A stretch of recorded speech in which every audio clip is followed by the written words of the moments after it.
Bismillahirrahmanirrahim. Assalamualaikum warahmatullahi wabarakatuh. Waalaikumsalam Waalaikumsalam warahmatullahi warahmatullahi wabarakatuh. Kami wabarakatuh. dari kelompok 6 akan mempresentasikan tentang takdir kode dan kodar. Sebelumnya kami akan memperkenalkan diri terlebih dahulu. Saya Kinan Fadila Indarto. Saya Muhammad Abian Alif Said. Saya Muhammad Fahri Zaidan. Pertama-tama saya akan menjelaskan tentang pengertian kode dan kodar. Menurut bahasa, kode memiliki beberapa pengertian, yaitu hukum, ketetapan, kehendak, pemberitahuan, dan penciptaan. Dan menurut istilah Islam, kode yang dimaksud dengan kode adalah ketetapan Allah sejak zaman azali sesuai dengan iradahnya.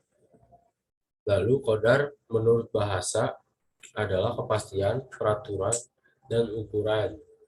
Dan menurut istilah, qadar berwujudan atau kenyataan ketetapan Allah terhadap semua makhluk dalam kadar dan berbentuk sesuai dengan ridhonya. Apa itu qada? Qada yang diartikan menurut bahasa adalah suatu ketetapan, hukum, perintah, penciptaan, pemberitahuan, dan kehendak. Qada akan mencakup semua hal baik ataupun buruk, hidup dan mati, serta masih banyak lagi. Kode itu ada setelah qadar. Kode masih dapat diubah dengan adanya usaha, ikhtiar, bertawakal dengan bersungguh-sungguh agar mendapatkan hasil yang diinginkan oleh seseorang. Sesuai yang tercantum dalam kitab suci Allah Subhanahu wa taala bahwasanya tidak ada yang dapat mengubah nasib suatu kaum kecuali mereka yang mengubahnya sendiri.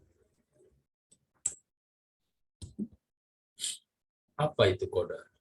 Qadar adalah akhir atau puncak segala sesuatu, dinyatakan qadruhu hadza, yaitu akhirnya. Demikian pula al-qadar dan al-qadar tusyai adruhu dan qadruhu dari at-takdir. Qadar menurut istilah ialah ketentuan Allah yang berlaku bagi semua makhluk sesuai dengan ilmu Allah yang telah terdahulu dan dikehendaki oleh hikmahnya. Allah Azza wa Jalla telah menentukan ketentuan para makhluk dan hal-hal yang akan terjadi sebelum diciptakannya sejak zaman azali. Ya. Dan selanjutnya saya akan mempresentasikan yang selanjutnya, yaitu contoh dari qadar. Qadar, contoh yang paling jelas adalah ajal manusia. Ajal manusia, seseorang tidak akan mengetahui kapan dia akan meninggal, dan itu merupakan ketetapan Allah yang sudah tidak dapat diubah lagi bagaimanapun caranya, karena sudah tertulis di Lauh Mahfuz yang tidak ada siapapun yang mengetahui kecuali Allah Subhanahu wa taala. Dan adapun macam-macam takdir, yang pertama itu adalah takdir muallaq, yaitu qada dan qadarnya Allah yang masih digantungkan pada usaha dan ikhtiar manusia.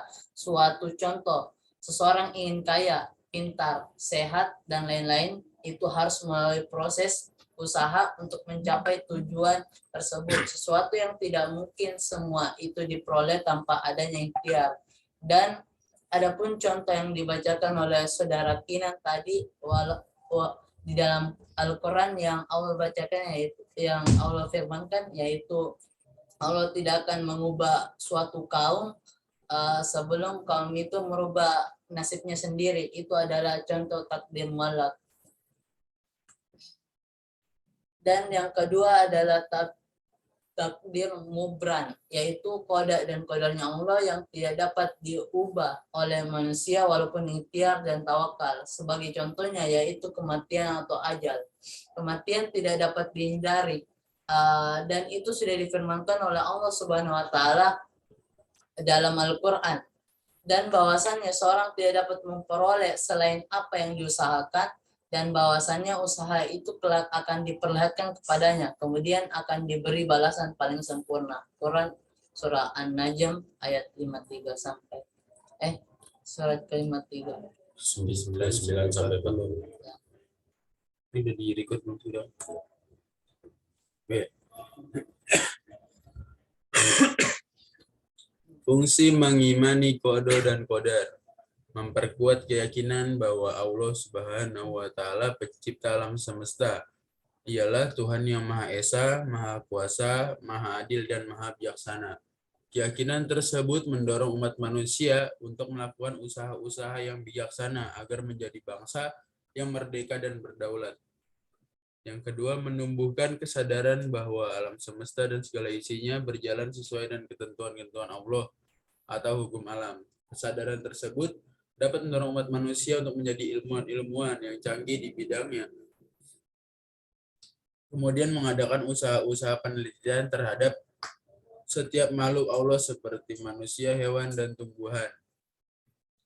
Yang ketiga, berbagai bencana alam seperti gempa bumi, gunung meletus, banjir semata-mata karena kehendak dan kekuasaan Allah. Manusia yang ketika di dunianya bertakwa tentu akan memperoleh nikmat kubur dan akan dimasukkan ke surga, sedangkan manusia yang ketika di dunianya durhaka kepada Allah dan banyak berbuat dosa itu akan mendapat siksa kubur. Yang keempat, menumbuhkan sikap perilaku dan terpuji serta menghilangkan sikap serta perilaku tercela. Ciri-ciri orang yang beriman pada qada dan qadar. Yang pertama, mentaati perintah Allah dan menjauhi serta meninggalkan segala larangan Allah. Yang kedua, tawakal kepada Allah secara menyeluruh dan berdoa. Yang tiga, mengisi kehidupan di dunia dengan hal-hal positif untuk mencapai kebahagiaan hidup di akhirat. Yang keempat, belajar dan berusaha dengan sungguh-sungguh. Hikmah beriman qada dan qadar. Melatih diri untuk banyak bersyukur dan bersabar. Orang yang beriman kepada qada dan qadar, apabila mendapat keberuntungan, maka ia akan bersyukur. Karena keberuntungan itu merupakan nikmat Allah yang harus disyukuri. Yang kedua, menjauhkan diri dari sifat sombong dan putus asa. Mudah berkeluh kesah dan berputus asa karena ia menyadari bahwa kegagalan itu sebenarnya adalah ketentuan Allah. Yang ketiga, memupuk sifat optimis dan giat bekerja. Keberuntungan itu tidak datang begitu saja, tapi harus diusahakan. Oleh sebab itu, orang yang beriman kepada qada dan qadar senantiasa optimis dan giat bekerja untuk meraih keberhasilan itu. Yang keempat, menenangkan jiwa. Orang yang beriman kepada qada dan qadar senantiasa mengalami ketenangan jiwa dalam hidupnya, sebab ia selalu merasa senang dengan apa yang ditentukan Allah kepadanya. Sekian. Sekian dari kelompok kami. Mohon maaf apabila ada kesalahan atau kekurangan. Sekian, Assalamualaikum warahmatullahi wabarakatuh. Waalaikumsalam warahmatullahi wabarakatuh. Terus ini gimana nih? Stop. Ini Selesai. masih di record tadi. Iya. Ya.